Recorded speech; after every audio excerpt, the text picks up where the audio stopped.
Meus irmãos e minhas irmãs, vos saúdo com a paz do Senhor. Sou o professor Gesiel Costa e este é o seu canal EBD em Ação.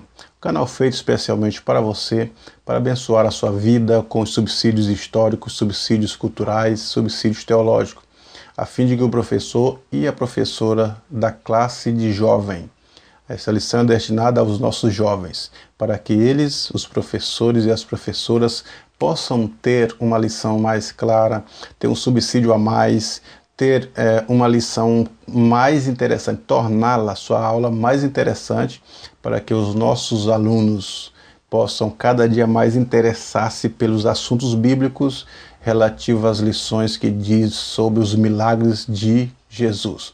Bem-vindo a você inscrito em nosso canal. Estou extremamente agradecido porque o canal é novo, começamos este ano e já estamos com mais de 1000 inscritos. Eu agradeço a sua inscrição, a você que dá um joinha, dá um like, que faz o comentário, que traz alguma crítica positiva para o canal, para que possamos melhorar. Sou muito grato com a sua participação em nosso canal. E a você que está vendo este vídeo pela primeira vez e não é um inscrito, inscreva-se no nosso canal e ative o sininho para que quando nós postarmos vídeos novos, você será notificado desses vídeos em primeira mão. E quem quiser ver os vídeos das lições do trimestre passado, acesse as playlists que está no canal e ali você vai ver os vídeos tanto das lições de jovens quanto das lições dos adultos. A lição de número 10, datada de 2 de setembro de 2018, fala sobre a cura do paralítico de Cafarnaum. É um milagre que Cristo opera na vida deste paralítico e através deste milagre nós extraímos lições para a nossa vida e lições de ensinos também para a nossa juventude, que durante esta pré-aula você pode observar diversos pontos positivos e pode agregar estes pontos positivos no seu plano de aula, para que a nossa juventude possa ter uma interação, uma lição e uma experiência através deste milagre do paralítico de Cafarnaum. O texto do dia das lições de jovem está escrito em Marcos 2:5. E Jesus, vendo-lhes a fé, disse ao paralítico: Filho, perdoados estão os teus pecados. A síntese. Ao tratar primeiramente da questão do pecado na vida do paralítico de Cafarnaum, Jesus demonstra que este, na verdade, é o grande problema do ser humano. O pecado da humanidade, este é o problema. Não são nem as consequências do pecado em primeiro momento que devem ser levadas em consideração. Hoje nós temos a morte como consequência, a morte física, devido à originalidade do pecado. A morte espiritual, o esfriamento espiritual existe também por causa da originalidade do pecado. E o sofrimento, o ódio, a amargura, o rancor, tudo que estão arraigados na alma, todas estas coisas são atribuídas em primeira mão como consequências do pecado. E posteriormente as questões relacionadas ao corpo. O corpo também sofre a consequência do pecado. Por causa do pecado é que nós adoecemos, nós envelhecemos, esquecemos as coisas e posteriormente, fisicamente, o nosso corpo morre. Agora, Cristo, quando ele aparece trazendo no plano da salvação, ele aparece redimindo o espírito do homem, que é a primeira questão. Depois ele trabalha na alma e posteriormente no corpo. Porque quando Adão estava no Éden, Adão ele estava plenamente perfeito em economia na ausência do pecado. Então ele desfrutava de todo o vigor físico, de todo o vigor espiritual e de todo o vigor da sua alma. Conversava com Deus cara a cara. Hoje em dia, os pecados da humanidade é que afastam Deus da humanidade. Os vossos pecados é que fazem separação entre mim e vós, diz o Senhor Deus. É os pecados que deixam a humanidade distante de Deus. Mas quando o próprio Filho vem ao mundo, ele vem fazer essa ligação. A religião tem essa objetividade de religar Religar o quê? O espírito do homem ao espírito de Deus posteriormente, porque o espírito de Deus se comunica com o nosso espírito, e é para o nosso espírito que ele dá as revelações da Bíblia, que ele dá a certeza, a esperança, e a comunhão está arraigada no espírito. Então precisa primeiramente ser tratado o espírito do ser humano, ser restaurado, ser redimido, tirado a incredulidade, colocado a fé, tirado a dureza do coração e colocado o amor. A alma também deve ser tratada. A amargura, o ódio, o rancor, a tristeza, tudo que sofremos nesta vida, através da salvação, a alma tem uma certeza, uma esperança de que todas essas coisas passarão. E agora o nosso corpo será transformado no arrebatamento de Cristo. Então Deus, primeiramente, ele trata das questões espirituais. E quanto ao paralítico de Cafarnaum, nós vemos o texto de Marcos, capítulo 2, versículo 1 a 8, dizendo que alguns dias depois entrou outra vez em Cafarnaum e soube-se que estava em casa. A casa de Cristo era em Cafarnaum. Por mais que ele nasce na Nazaré, a vivência dele era em Cafarnaum. E nesta ocasião do milagre que Marcos está relatando, ele está em casa. Mas a notícia corre pela comunidade que Cristo está em casa e a multidão vem para estar com Jesus. Jesus era o tipo de mestre, de rabino que as pessoas queriam estar perto, queriam tocar, queriam pegar, queriam ouvir ele, queriam de alguma coisa, de alguma forma, uma proximidade com o mestre. Então, por isso que a casa está cheia de pessoas querendo esta comunhão, essa proximidade com o mestre. E com essa proximidade ajuntou-se tanto na casa que não cabiam mais os visitantes na casa onde ele estava. E vieram ter com ele um homem paralítico conduzido por 4 amigos. Esses 4 amigos fizeram um esforço muito grande para trazer da onde ele estava na casa do mestre, porque as notícias de que Jesus se importa com o carente, com o necessitado, com o doente, se importa com o leproso, percorria todas as cercanias da cidade e chegou aos ouvidos do paralítico, que com certeza convenceu os amigos para que o levasse diante da presença de Cristo. E aqueles 4 homens incansavelmente estavam em direção à casa do mestre. E a Bíblia ela geralmente diz isso, que a quantidade de amigos, os nossos amigos, as amizades, elas são muito boas. Há amigos mais chegados do que um irmão. A Bíblia ela exalta uma amizade sincera. Para a nossa juventude, ter amigos é muito bom. Ter amigos na faculdade, ter amigos no trabalho, ter amigos na igreja, ter amigos de uma forma geral, seja para o lazer, seja para qualquer dinâmicas da nossa vida. As amizades nos ajudam, as amizades elas servem, as amizades elas são necessárias e precisas. Um homem sem amigo, ele não pode contar com muitas coisas. Então vamos nortear uma amizade sincera para os nossos jovens. O professor e a professora podem aqui, neste preâmbulo, abrir um espaço para trazer a importância de uma amizade sincera, em especial se for uma amizade verdadeira e cristã.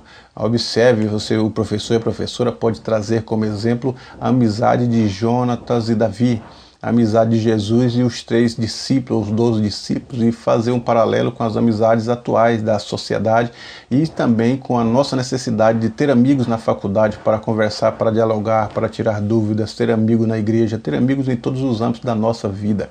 Então, professor e professora, é um ponto positivo para você destacar para os nossos jovens a amizade sincera. O texto de Marcos diz que eles não puderam entrar de frente ao mestre. Tentaram de todas as formas, eram impedidos de chegar à presença do mestre. Todavia, eles não desistiram.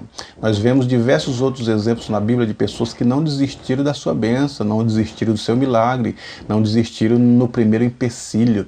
Há pessoas que desistem da vida espiritual, há pessoas que desistem de um namoro, há pessoas que desistem de um trabalho, há pessoas que desistem de um casamento no primeiro empecilho que encontram, no primeiro problema, na primeira dificuldade, na primeira adversidade, ele já desiste.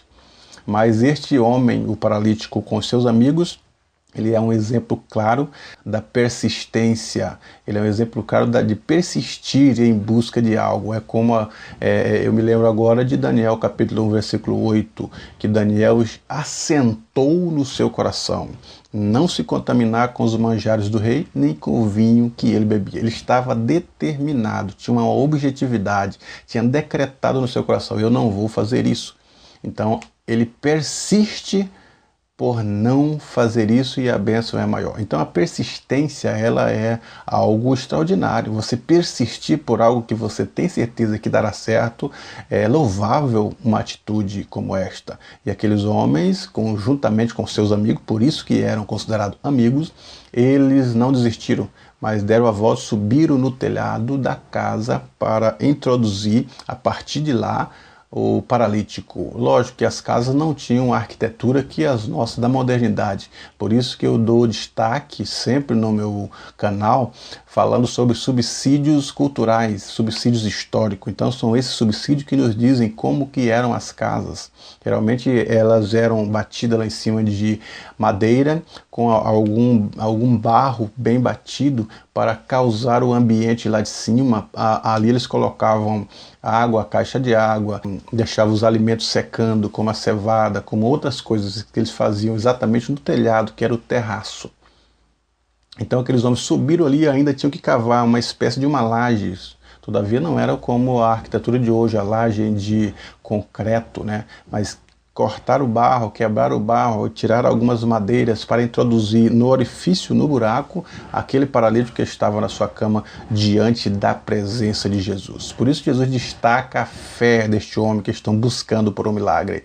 Eles estão persistindo, estão em busca de algo que tem certeza que irão alcançar, que é uma lição extraordinária para a nossa vida. Nós temos certeza daquilo que queremos e buscar incansavelmente aquilo pelo qual desejamos da parte de Deus. E quando o mestre viu que o homem estava diante de si, a primeira coisa que Jesus diz para aquele homem é: perdoado estão os teus pecados. Parece um paradoxo, porque o homem buscava cura. Mas ele diz isso exatamente por causa da multidão que estava ali, principalmente os fariseus, que buscavam ocasião contra o mestre para incriminá-lo em algum erro, em algum defeito, porque tinham inveja do mestre, porque tinham ciúmes, porque não tinham a qualidade nem a popularidade que o mestre tinha, muito menos a ação do Espírito Santo na sua vida. Então buscavam de alguma forma estar sempre percebendo ou assistindo às palestras para incriminá-lo mais tarde. E Jesus fala assim: perdoado estão os teus pecados, filho. E aqueles fariseus que ali estavam começavam a razoar, mas isso em seu coração, simplesmente pensando, questionando interiormente, dizendo: quem que é este que perdoa pecado? Que pode perdoar pecado? Só Deus pode perdoar pecado. Por mais que Cristo, ao longo dos seus diversos discursos, havia dito e ensinado que Ele é Deus, eles ainda não criam, porque o conheciam como o carpinteiro, porque era conhecido nas redondezas como um homem comum, não como Deus. Então eles tinham essa dificuldade de entender Jesus como Deus. E eles então, no seu coração, arrazoavam exatamente isso, dizendo que Jesus proferia blasfêmia em dizer que era Deus. Só um é Deus. No judaísmo, na religião judaica, ela é monoteísta, então só há um Deus, que é Jeová. E agora chega Jesus dizendo que ele é Deus também. Eles não entenderam a unidade de Cristo com o Pai em trindade. Mas, todavia, Jesus, conhecendo o coração deles, porque Jesus é onisciente, ou através da ação do Espírito Santo, Jesus descobre que ele, ou através da ação do Espírito Santo na sua vida, Jesus descobre que eles estavam razoando e revelam que eles estavam razoando. Por que razoais em vosso coração? Qual que é mais fácil dizer a este paralítico? Perdoados estão os teus pecados, ou levanta-te e anda? Jesus parte da primícia do mais fácil para ele, das coisas mais fáceis, não do mais difícil. E pergunta para ele: qual que é mais fácil? É dizer: perdoados estão os teus pecados, ou levanta-te e anda? O que levaram eles comumente a raciocinarem e a dizer: bom, nós podemos perdoar os pecados dele. Nós podemos dizer que os pecados estão perdoados. Todavia ninguém sabe se está ou não. É mais fácil dizer que perdoados estão os seus pecados, porque ninguém sabe se os pecados estão perdoados, porque só Deus pode perdoar pecado. Todavia, Jesus, para mostrar para eles que o mais difícil seria curar, segundo a ótica humana, ele vai pelo princípio do mais difícil. Então, dizendo, para que saibais que o Filho do Homem tem poder de perdoar pecado, quer dizer, é uma prova disso. Só Deus pode perdoar pecado, e eles não tinham condições de curar o paralítico na vista de todos. Por mais que ele dissesse, levanta-te e anda, se não tivesse revestido do Espírito Santo, dos dons de curar, eles não fariam isto, porque na ótica humana isso era a coisa mais difícil. Perdoar os pecados todo mundo poderia dizer. Não se saberia se seriam ou não perdoados, se Deus não entrasse com a ação do perdão. Agora, mandar um paralítico levantar diante de uma multidão seria vergonhoso para todos eles, ou para quem quiser fazer isso, se Deus não curar. Porque só Deus também tem o poder de curar, não os humanos.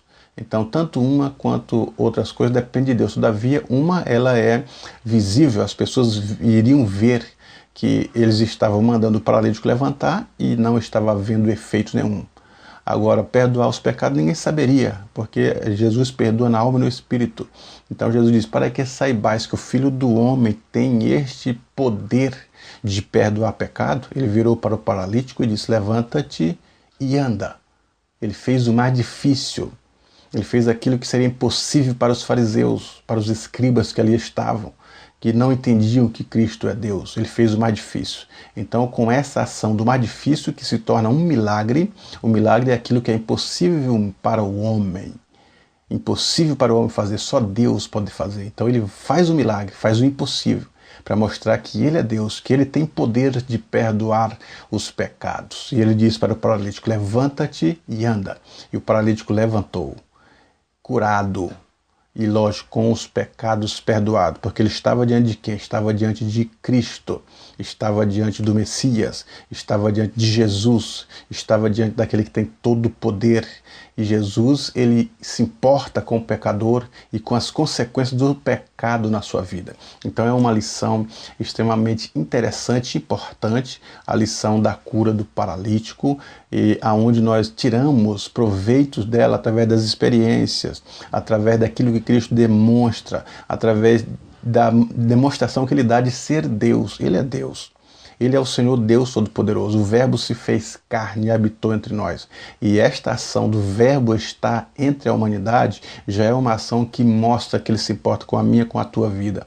Então o nosso Deus, ele é poderoso, grandioso, misericordioso. E isto os jovens podem ter certeza e ir para a faculdade sabendo que ele é Salvador. Apesar das filosofias, apesar das esquerdas, apesar do marxismo cultural, nós temos certeza. E precisamos ter certeza, principalmente a juventude, que servimos a um Deus verdadeiro, a um Deus poderoso, a um Deus que tem o poder de fazer o que bem lhe apraz, tanto no céu, como na terra, como embaixo da terra. Meu professor e minha professora, espero que esses pequenos subsídios possam te ajudar, possam estar relacionados no seu plano de aula e que você tenha uma brilhante aula. Deus em Cristo vos abençoe.